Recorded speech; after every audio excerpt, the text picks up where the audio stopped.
There was a scream, short, sharp, too close to be someone else's problem. It came from the far side of the park, beneath the rusted metal slide where children usually hid giggling. But this scream was followed by silence. A shoe lay abandoned in the sand.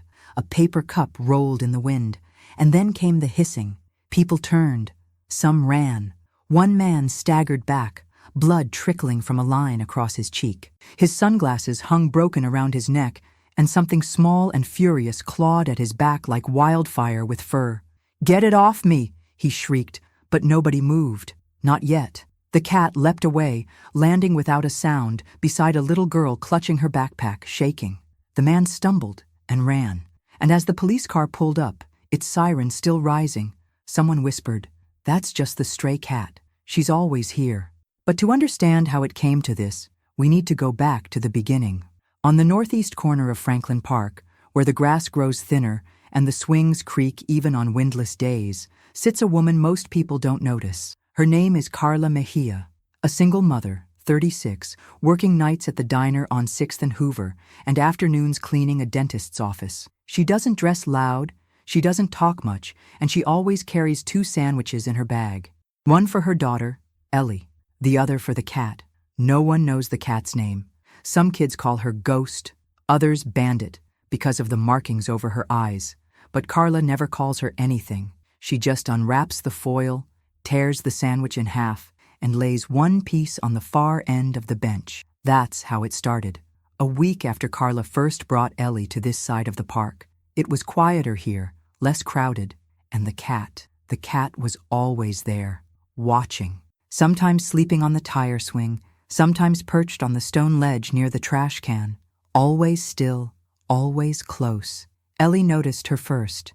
"Mom, she's got battle scars," the girl whispered one day, kneeling a few feet away from the stray. "She looks like a warrior."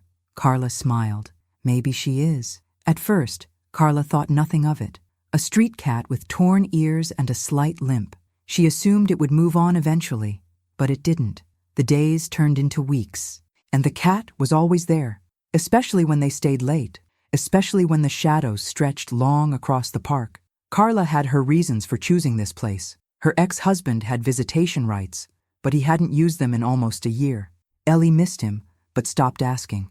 And after a scare at the bigger park downtown, a man who followed too close, spoke too softly, Carla never returned there. Franklin Park was old, overlooked, forgotten by most of the city. But the cat remembered. Carla had begun to feel the same, forgotten. A woman with no time for friends, no energy for arguments, and no one to count on. Except Ellie, and strangely, the cat. One cold afternoon, Carla saw something that froze her heart. 2 boys cornering the stray by the dumpster with sticks. She was about to shout when Ellie beat her to it. "Leave her alone!" The boys laughed and ran. The cat didn't flinch. She just blinked. Carla sat beside her daughter, laying down the sandwich as always. This time, though, the cat didn't wait. She walked forward, slow, deliberate, and took it from Ellie's hand. From then on, things shifted. Ellie would wave to the cat from the slide. Carla would catch her watching them walk away. And every now and then, she'd find paw prints in the dirt beside their bench, fresh, even before they arrived. That's when Carla started bringing the second sandwich. She never said it out loud, but she began to feel it. They were being watched, protected. The stray cat was never fully tamed, never quite theirs. She didn't purr or rub against legs, didn't chase string or respond to whistles, but she was present. A quiet sentinel with mismatched eyes and the stillness of a statue. The city had its routines, trash trucks, school bells, the clatter of glass on the recycling route. Carla's days blurred into one another, scrubbing dentist chairs, wiping down diner counters, rushing home to pick up Ellie. But there was comfort in knowing that someone, even a cat, showed up for them. It started becoming a pattern. Every day around 4:15, just as Carla and Ellie reached the rusted gate of the park, the cat appeared, sometimes already waiting on the bench, sometimes slipping out from beneath the merry-go-round. Once, Carla swore she saw her leap silently from the low branch of a tree, like she'd been watching from above. "She's a ninja," Ellie giggled once. "She's something," Carla replied. But not everyone found the cat amusing. One afternoon, a jogger kicked sand in her direction. "These strays are filthy," he muttered. "City should do something." The cat didn't move. She just stared, eyes narrowed. Carla watched from the bench, feeling a tension rise in her chest that had nothing to do with the cat, and everything to do with the city she no longer trusted. No one looked out for each other anymore. Not the cops, not the neighbors. You had to stay alert. You had to survive. The cat got up, circled the bench once, and sat directly beneath Carla's feet. She didn't move again until the jogger was long gone. One evening, a new boy approached Ellie at the sandbox. Carla watched from her bench, cautiously. The boy was maybe 10, dirty blonde hair, hands stuffed into pockets. He didn't speak, just stared. "Want to build with me?" Ellie asked cheerfully, offering him a shovel. He nodded once, sat, started digging, but never smiled. When Carla stood to move closer, the cat blocked her path, not aggressively, but clearly. She meowed, sharp and short. "What?" Carla whispered. Then she saw it. From across the street, a black SUV, engine running, windows tinted. No one got out, no music, no movement. Carla's chest tightened. The cat was already halfway to the sandbox, weaving between the swings, moving like smoke. By the time Carla reached Ellie, the boy was gone. So was the SUV. Ellie looked up. He didn't say goodbye. Carla held her tight. The cat lay down a few feet away, eyes fixed on the road. That night, Carla couldn't sleep. She double-locked the door, left the hallway light on, and checked the windows twice. Something had shifted. The city felt closer, darker, like a hand pressing against the glass from the outside. She sat by the window, staring out at the empty street. It was past midnight.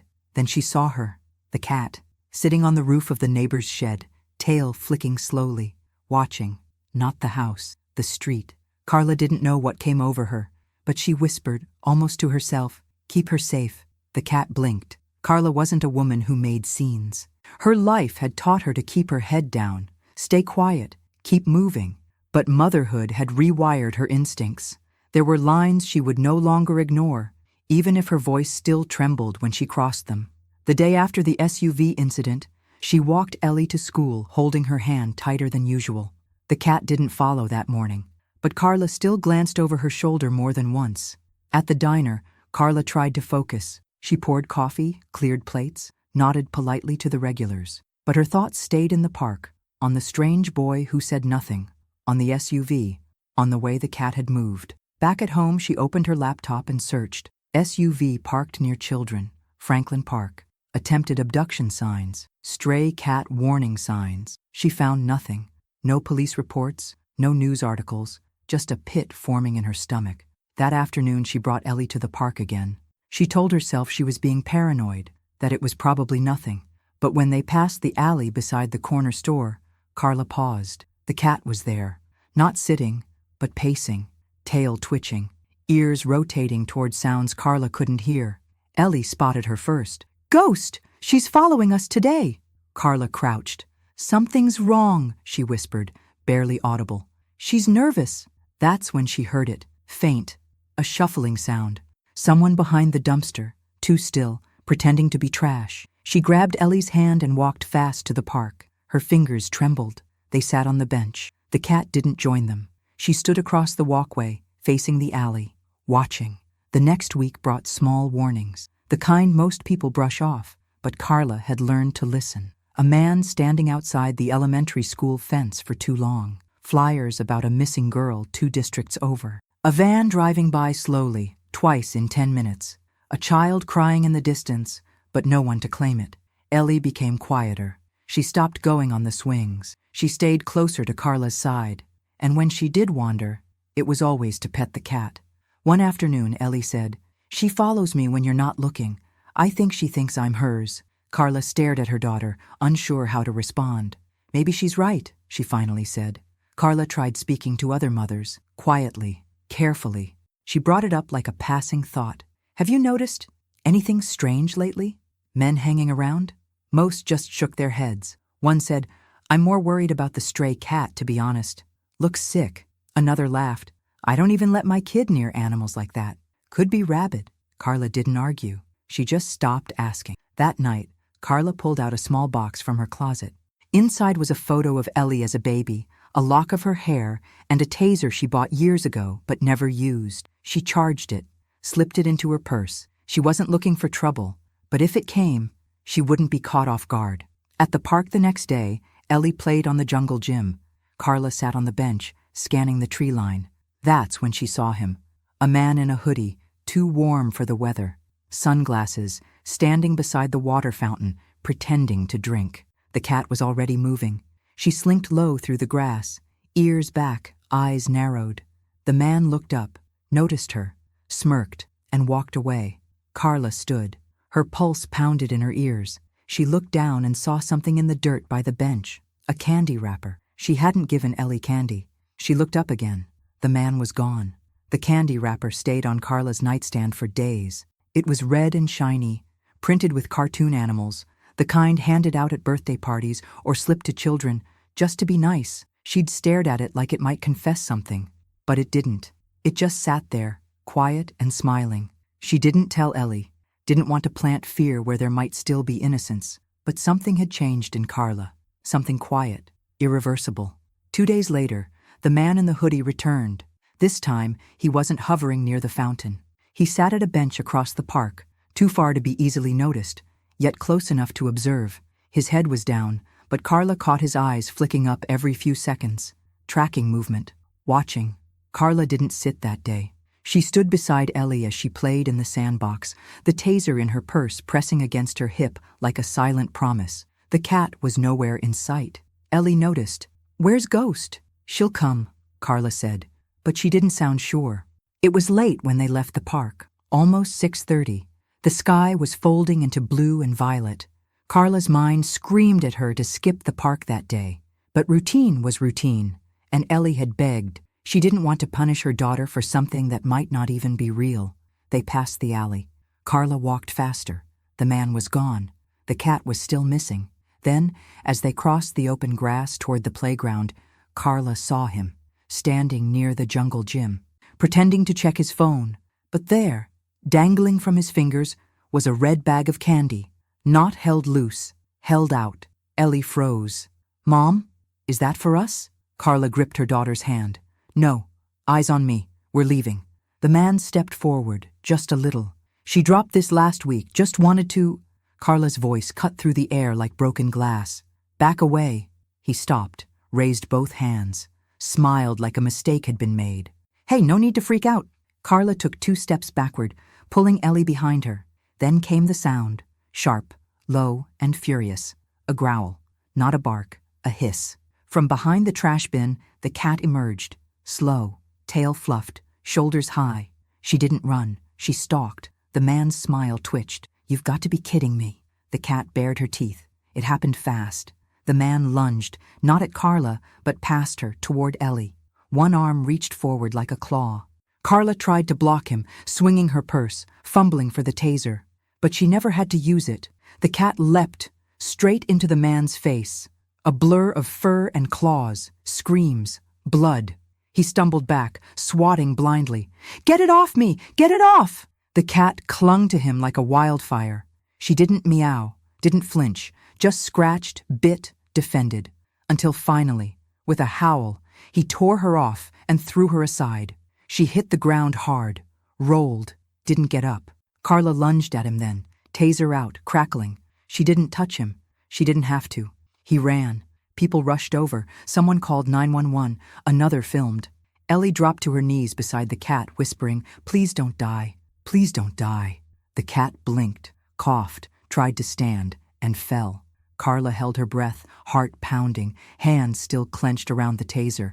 Sirens in the distance, blood on the pavement, a child clinging to a cat, and the world, for just one moment, watching.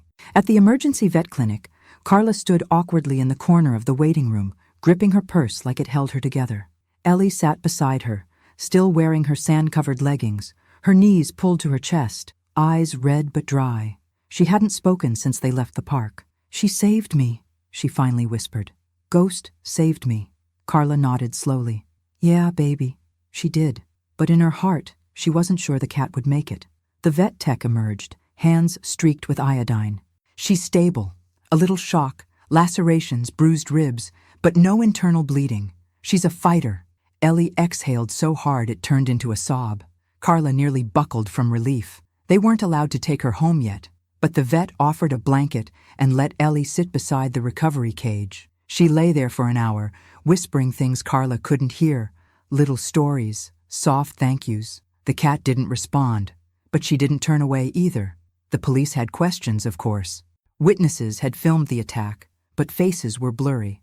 The man was gone by the time they arrived. The candy bag, the jacket, even the SUV from earlier, all vanished like smoke. They filed a report, promised to investigate, took down Carla's contact info. But Carla had lived long enough to know how this worked. Unless there was a body, a name, or a headline, it would disappear into the system, like so many things did. The next morning, Carla didn't go to work. She called the dentist and told him there was an emergency. He grumbled, but she didn't care. She made pancakes, sat with Ellie on the couch, and when the phone rang with a call from the vet, her heart slammed against her ribs like a drum. "She's awake," the voice said. "And she keeps trying to leave." Carla paused. "What do you mean?" She stands, walks to the edge of the cage, sits, waits. If we open the door, she bolts.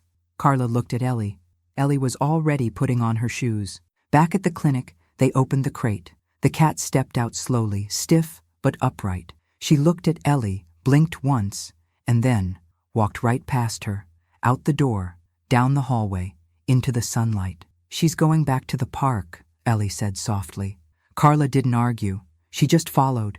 It was a 3-block walk, but the cat didn't hesitate. She didn't stop for traffic, didn't flinch at barking dogs or passing sirens. She moved with one goal. At the rusted gate of Franklin Park, she paused, turned, waited, until Carla and Ellie caught up. Then she walked in, like she belonged. The other parents stared. Some recognized her. Others murmured, "That's the one, right? The cat from the video? Is she okay? Did you hear what happened?"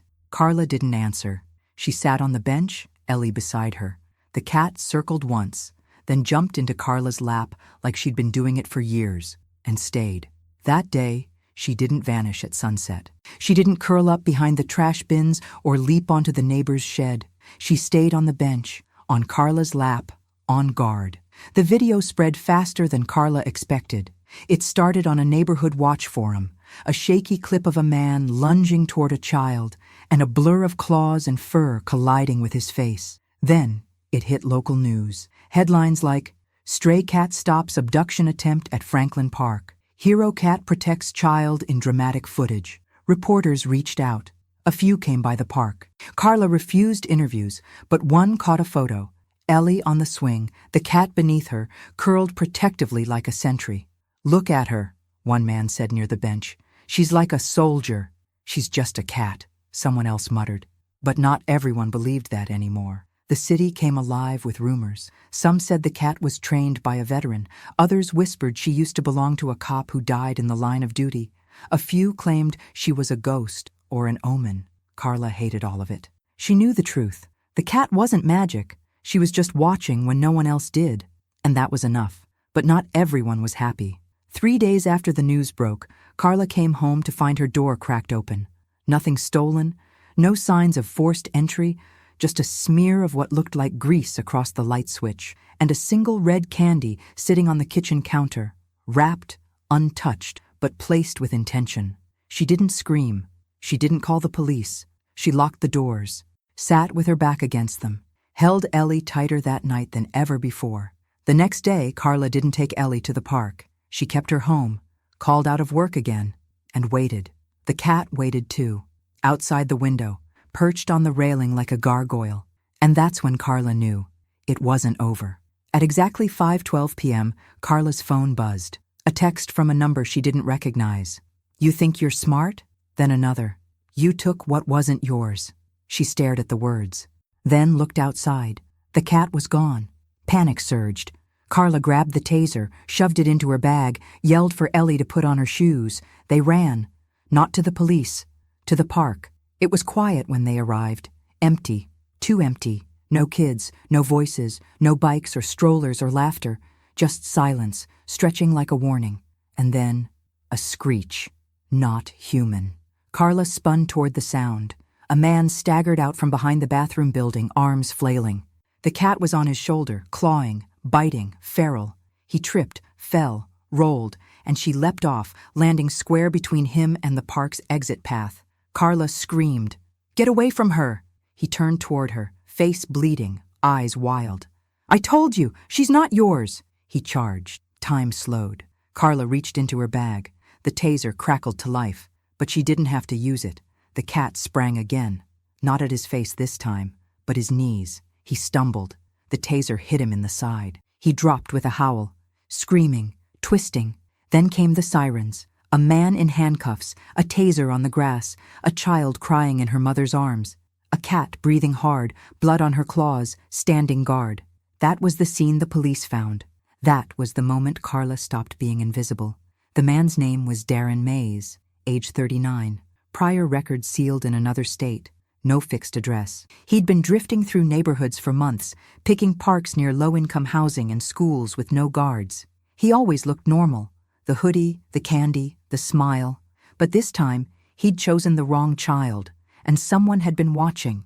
The police had footage. Security cameras from the corner market showed Mays lurking near Carla's apartment days before the park attack. Another video, grainy but clear, captured him slipping through her building's front entrance and placing the red candy on the kitchen counter. He'd followed them more than once, tracked them, but the police were more interested in something else, a pattern. 5 attempted abductions in neighboring districts over the past 2 years, all with similar tactics, all unsolved, until now. And what cracked the case? A viral video, and a cat. The officer interviewing Carla was young, calm, methodical. "Have you owned this cat for long?" "I don't own her," Carla replied. "She found us." The officer glanced up. "Would you be willing to let us take her in, just for a few days, to evaluate, for evidence?" Carla stiffened.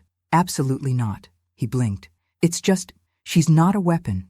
She's not a sample. She's not yours." There was a pause. Then, "Understood." They didn't ask again. A week passed. The city kept buzzing. A mural appeared on the underpass near the park, rough, hand-painted, but unmistakable. A child holding a balloon, a black and white cat sitting beside her. In the corner, "Someone always sees." Carla didn't take photos, didn't do interviews, but she noticed people nodding when she walked by. Some smiled, some whispered. Ellie started drawing again. Pictures of herself with the cat, standing in front of castles, on clouds, in parks, always together. And the cat? She never left. She didn't go back to the alley, the dumpster, the trees. She stayed near their door, or on the windowsill, or curled up in the sun-drenched spot in Carla's kitchen. No collar, no name tag, but home. One evening, Carla and Ellie sat on the couch, the TV humming softly. The cat jumped up, nestled between them. Ellie looked at her and said, "Do you think she was watching us this whole time? Like, waiting for something?" Carla didn't answer right away. She reached out and gently touched the cat's ear, where one old scar split the fur. "No," she said finally. "I think she was waiting for someone to see her." The fridge in Carla's small kitchen had always been bare. No magnets, no postcards, no photos from better days. Just a grocery list, scribbled on a sticky note, and a half-used coupon for discount toothpaste. Life had left little room for sentiment, but now there was a drawing. Ellie had made it at school with colored pencils worn down to nubs. In the picture, a girl stood holding hands with a woman. Both were smiling beneath a yellow sun. To their side sat a cat, tail curled neatly around her paws, eyes wide, mouth closed. Below it, in uneven letters, it read, "My family." Carla stared at it for a long time, not because of what it showed, but because of what it didn't. There was no man, no monster, no hoodie, no shadow behind the trees, just the people, and the animal, who had chosen to stay. At the park, life slowly returned to routine. Children played, swings creaked, a baby cried in the distance, but something had shifted. People noticed each other more, watched more carefully, sat a little closer to their kids, nodded at strangers they once ignored. Sometimes change doesn't come from outrage or policy. Sometimes it begins with the silent act of protection, a leap, a scratch, a refusal to look away. The cat never wore a collar. Carla never gave her a name, but she had a place on the blanket at night, a plate by the door, a presence in their lives as steady as the ticking of the wall clock. She still slipped away sometimes, onto rooftops, through alleys, into the dark, but she always came back. One evening, months later, Carla took the long way home from the store. The sun was setting, streaks of orange and lavender over the city's skyline. She passed the park, empty now, quiet. And there, on the far bench, sat the cat, still, watching. Carla stopped. She didn't speak, didn't call her. She just smiled and whispered, "I see you." The cat blinked once, then looked away.